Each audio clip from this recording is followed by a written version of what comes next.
برو کشیر ز پیچا کے ہست بود مرا چے اقدہا کے مقام رضا کشود مرا راضی برضائے رب. ہر حال ایمان کے مظاہر، ایمان کے نتائج. ایمان اگر حقیقتاً ہے، نمبر ایک راضی برضائے رب،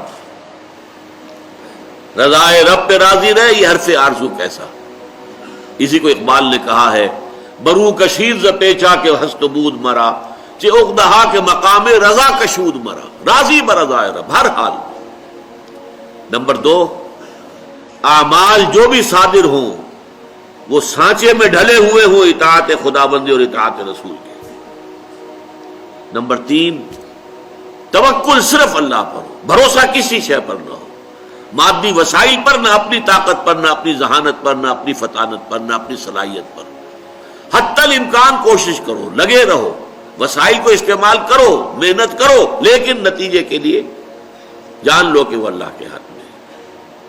نمبر چار، ہمیشہ اپنا معاملہ اللہ کے حوالے کیا رکھو. وَأُفَوِّضُ أَمْرِي إِلَى اللَّهِ إِنَّ اللَّهَ بَصِيرٌ بِالْعِبَادِ. میں اپنا معاملہ اللہ کے حوالے کرتا ہوں.